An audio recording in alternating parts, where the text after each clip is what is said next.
Hi, Melissa Bill, and welcome to the Business Roundup, where we catch up with the movers and shakers in the business world. Today, joining me is Michelle Avola-Brown. She's Executive Director at Naples Pathways Coalition. Thank you for joining me today. Thanks so much for having me, Melissa. So I know we're going to talk a little bit about the Naples Pathways Coalition, their projects, and some of the initiatives they have going on. But I'd like to have guests kind of share their background a little bit and how you kind of got started in the project and kind of with the group. Can you share a little bit about like how you got started? Sure. So it was about 2006, I believe. Um, Naples Pathways Coalition was had just incorporated in 2005 and realized that they needed some administrative support. And at the time, my kids were both in diapers, and I was looking to just kind of do something from home, not a whole lot of hours, but I've always been active, and the fact that Naples Pathways supports and provides and tries to improve safety for people who bike, walk, and run, that was very important to me. I had been hit by a car a number of years ago while I was biking, and the person who hit me wasn't the one at fault. I had someone behind me bumping my back tire, blaring their horn at me. I was in the left turn lane and just had two more lanes to get across. By the time I felt like I had safe passage, my foot slipped off the wheel, or off the pedal rather, and almost hit the dirt, but my recovery was just too slow. So I was hit by an oncoming car. Fortunately, I'm here to recount the story. Too many people are not. Florida has the worst statistics for bicyclist injury and fatalities, as well as those for pedestrians. So the mission really hit home for me. So I initially just was helping with the database, attending meetings, and then it grew to going to city council meetings and working with city staff. We had been pushing for the city of Naples to do a study on how people were biking and walking in the city, because there really wasn't a plan for it. There'd be a couple blocks where there was sidewalks and then no more sidewalks. And same thing with bike lanes. Then I started working with law enforcement, trying to help them better understand the laws that were in place. There's often what happens is that if someone is hit and they're not in a vehicle, some assume that it was the person who was walking or biking that was at fault. Sometimes there is fault, but you can't just assume. And then we just grew from there, and my responsibilities grew. And before I knew it, I was the executive director, and I just love what we're doing. Our two keystone projects are developing the Paradise Coast Trail, which is going to result in 100 plus miles of paved separated trail in Collier County, going from Naples up to Bonita Springs, down to out to Ave Maria, Immokalee, Marco Island, Collier Seminole State Park, Everglades City. It's going to just really span the entire county, and then go on up the coast and become part of the Florida Gulf Coast Trail, and then go through the center of the state and become part of the Heartland Trail. I'm originally from the Chicago suburbs, and we had miles and miles and multiple trails that I would bike, I would rollerblade, I'd walk with friends. And I was just floored when I moved to Southwest Florida and realized, wow, the Sunshine State, we don't have trails down here. So in the time with Naples Pathways, we have been advocating for more bike lanes, more sidewalks, a connection, so that people can actually have a transportation network and fill all those gaps with, and stopping the, a mile of bike lane and then it disappears. But we really pivoted in 2018 because there were uh, just so many family members reaching out to me because their loved one had been hit, injured, or killed while they were biking, while they were walking or running. And we saw that just on-road bike lanes and sidewalks were not sufficient. So we really started pushing then for multi-use pathways. And then that's where the vision for the Paradise Coast Trail started. And the big reason that the vulnerable road users are dying is primarily because of distracted driving. So that is our other keystone project, Hands Free Florida. We are working to get everybody to put down their phone while they're driving and just focus on the road. There's 34 other states that have that requirement on every road. In Florida, hands-free is only required in school zones and construction zones. It's a good start, but that's not where all of these crashes are happening. I know, I think we talked to you before, and you gave me some statistics on that. It was something pretty crazy. I think what does it rank as far as, like, in compared to, like, speeding and that type of thing as far as accidents? There are, on average, 9 fatalities every single day on Florida roads and 42 serious injuries. And these aren't just, scrapes or having to make a trip to the ER to get checked out. These are traumatic brain injuries. These are multiple broken bones, serious injuries. And two-thirds of those, according to the National Highway Traffic Safety Administration in Florida, two-thirds of those are caused by distracted driving. So that's 6 out of the 9 fatalities and 28 out of the 42 serious injuries. So it's a huge problem. And yes, there often are other circumstances as well. So they're staring at their phones, they're speeding, they're going through red lights, what have you. But distracted driving, that is the biggest threat on our roads to everyone who uses the roads, but especially for people who don't have the protection of 8,000 pounds of steel around them. If they're walking on a sidewalk and someone jumps the curve because they're too busy staring at their phone or Snapchatting, that person's not going to get home to their family. Same thing with someone riding in the bike lane, commuting to get to work. Well, hopefully they're wearing a helmet, but it's not enough protection for 8,000 pounds of steel barreling at you with a driver that is preoccupied. Yeah, absolutely. And I know in places that don't have, like you're saying, you have kids too, even up to high school. I think I was just seeing something. There was a somebody locally, or it was a high schooler that was involved in something like similar. If you don't, you don't have these continuations on the sidewalks and they don't have any place to go, you have to go into the roads a lot of times, and it's like that's a big problem in Lee County as well. With the recent ordinance on e-bicycles, that adds a whole other layer of confusion to the mix. Um, you don't want to have someone on an e-bike riding 30, 40 miles an hour down a sidewalk. Certainly, that makes no sense.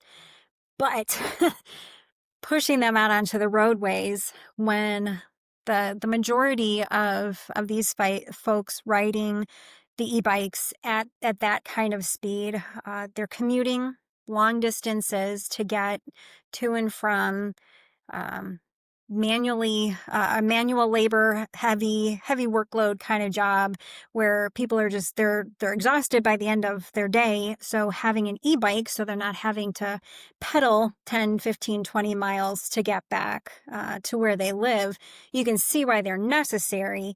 But a lot of these folks, they've never driven a car in the United States, so they're really not understanding our traffic patterns. They're really not understanding all of the things they need to be watching for. Some of these folks are riding the wrong way in a bike lane because they think that it's safer to ride facing traffic. You would kind of think if you can see what's coming at you, it might be better, but that is not the case at all. So we have really been pushing for education to really work with area businesses who have commuter cyclists working for them so that they understand the rules of the road. If they're going to be driving these e-bikes at these speeds, well, they're going to have to get off the sidewalk. It's safer for them to just slow down. But, you know, biking on sidewalks, that is also a safety concern because drivers entering, say, a parking lot or driveway, if they look on the sidewalk, they're expecting somebody moving slowly, somebody walking. They're not expecting an e-bike zipping along at 30 miles an hour, or even, bicycle riders at slower speeds. People just have the habit, if they are even paying attention to who's on the sidewalk, they're looking for somebody who's walking, and they're not looking as far down on both sides to see if it's safe for them to pull into a driveway, a parking lot, or leave and not impact anyone. And then again, e-bikes, they're so much heavier than regular bicycles.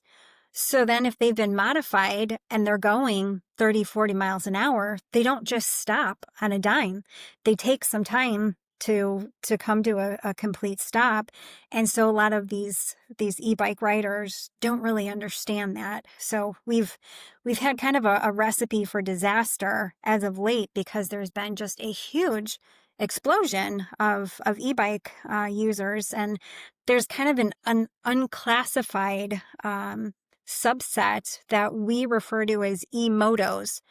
The three different classes of e-bikes, the top rated manufacturer's speed is 28 miles per hour. Again, too fast for a sidewalk. But with an app on their phones, they can override the manufacturer setting, and that's how they're going 30, 40 plus miles per hour. I was doing a news interview a couple weeks ago, and they clocked an e-bike rider going at 58 miles per hour What? Oh, and no helmet. And that would be just terrifying for me. So we're trying to do all that we can to educate, to get law enforcement to educate before they just start handing out the tickets.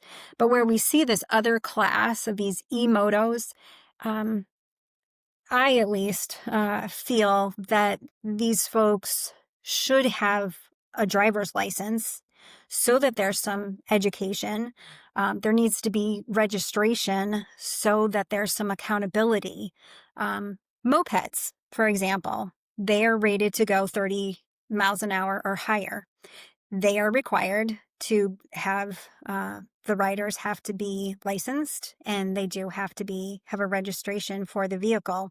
It's kind of an interesting thing that a lot of the e-bike manufacturers have decided to settle at 28 miles per hour as their top rated speed so that they don't have to have that requirement for the registration and the licensing.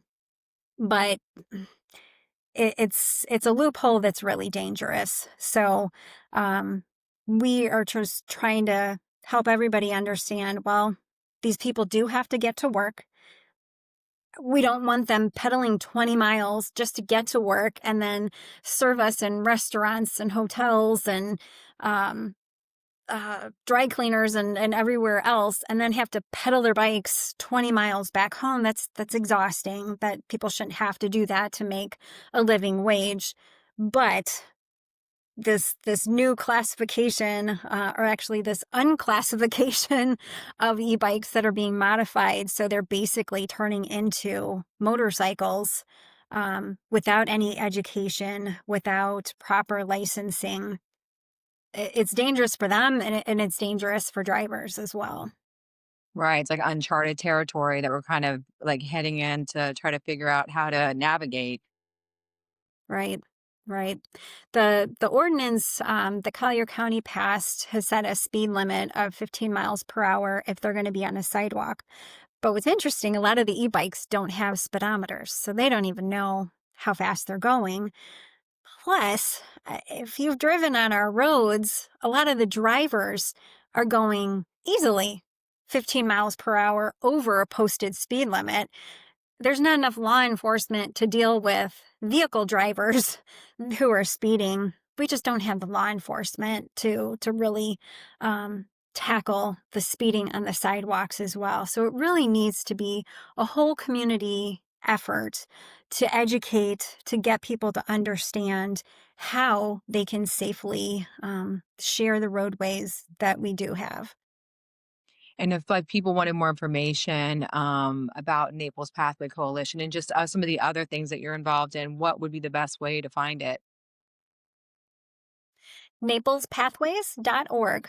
That's how you find us online, and we're also on our socials, so you can find us on Facebook and Instagram too. Paradise Coast Trail and Hands Free Florida also have their own pages. And now, can people get involved, like the public? Do you ever have need for just public involvement in things? Oh, absolutely. Whenever things come up before city council, county commissioners that impact the safety, the infrastructure for people who walk, bike, and run, I am there to speak on behalf of the active community, but it's even better when community members can also come out and voice support and the need for the needs of all road users to be considered. Um, we have a program where we provide bike lights, helmets, reflective vests, and locks when we have the funding for them to commuter cyclists. And when we provide the safety gear, we fit them with their helmets because a helmet that doesn't fit correctly really doesn't do a whole lot for you. But we also get to do that education. So we also need volunteers to help with the helmet fitting, to help with installing bike lights, that sort of thing. So that's a great way to get involved. Plus, we have two fundraiser walk and ride events every year. And there's lots of ways to have fun and help out at those. So the one coming up first is the 21st annual Iron Joe Turkey Ride and Walk on Sunday, November 30th. That's the Sunday after Thanksgiving. That's going to be at Eagle Lakes Community Park by Lely. Beautiful park. So the walk and the 5 mile bike ride are all just within the park through their trails there. And then we'll also have distances for the bike rides of 10 miles, 20 miles, 40, and 62. We have rest stops along the way. We feed everybody breakfast and great coffee before they head out in the morning. And then when everybody comes back, we have a great after party with food, with beer and soft drinks, with music, photo booth, raffles, all sorts of fun stuff. So that one's November 30th. And then our next one will be the bike brunch and walk on March 1st of 2026. And that'll be at Cambier Park. Very similar. We tend to have a lot more folks come to that one because it's in the heart of season. But they're always a great time, good way to meet other people who are active, and you've exercised all that time. So then we reward you with really good food too. You get both. You get the good food, and then you can work it off, or work it off first, and then get the good food. Yep, yep. Okay, wonderful. Well, I'm so glad that you joined us today. And I hope that we can definitely come and maybe, film some of the upcoming events, and also just, do updates when you have them, definitely share as far as different events and things that are coming up. Well, that would be fantastic. And if I can also just throw it out there, we do have a second website. It's handsfreeflorida.org. We're asking people to go online, fill out a short petition. We just need basic information. We're working on getting 10,000 signatures. We really feel that that is going to grab the attention of legislators. We don't lobby, we advocate for better laws to protect all road users. And in 2024, during that legislative session, I went and testified at multiple committee meetings, and the bill passed unanimously in the House, but it was blocked in the Senate. For the 2025 session, this past spring, it went through the Senate with no problem, and then it was blocked in the House. This coming session, the 2026 session, we haven't been able to get a bill sponsor because that same leadership is in place who have said they're not going to support the legislation. So now, until we can push again for the 2027 session, we're asking people to sign the petition. We're going to be doing more messaging, expanding our reach to help with education, increase awareness of just how prevalent and how dangerous it is to interact with phones while they're driving. And something that I guess it shouldn't surprise me, but the National Highway Traffic Safety Administration has also said it's more dangerous to interact with a phone while driving than it is to drink and drive. I Wow, mean, let that that's sink in. That's like, it doesn't make sense, but if you kind of think of it, maybe people who've had a couple of drinks, maybe they're going to try to drive more carefully, but people are just in the habit of having their phones and multitasking and have always checking their notifications, always scrolling social media and whatnot, that they just don't realize how dangerous it is. A text typically takes what, like 5 seconds to send. Well, at 55 miles an hour, that is having you drive the length of a football field with your eyes completely closed. Who would do that? No one would do that, yeah, just knowingly. no one's gonna say, yeah, I'm gonna just drive the next half mile with my eyes closed. No. But when we're staring down at our phones instead of looking at the road, that's exactly what is happening. So if you can help us spread the word to get people to put down their phones, we would really appreciate it. And as season is now upon us, there's going to be that many more people on the road. So we all need to be keeping our heads on a swivel, looking for all of the people coming down from a lot more bicycle friendly places who think they can ride like they do back home and don't understand the traffic that we have here, the number of distracted drivers we have, the red light runners, often a byproduct of distracted driving. So just keep in mind, everybody on the road, whether they're in a car, whether they're walking, they're biking, somebody loves them. Somebody wants them to get home safely at the end of the day. So if we just are a little more courteous, a little more watchful, a little bit more careful, let's all just make sure that we do all get home safely. Exactly, to their families and everybody. Yeah, I take that little extra time to just, make sure that you're paying attention to where you're going. Absolutely. Well, thank you so much again for joining us today. All right, Melissa, thank you. Take care and God bless. Thank you for joining the Business Roundup, where we always try to bring you interviews with some of the leading people in business, whether it be technology, finance, or energy. I hope you tune in. I hope you subscribe and listen, and we'll give you updates for new interviews that are coming up. Until next time, I'm Melissa Bill.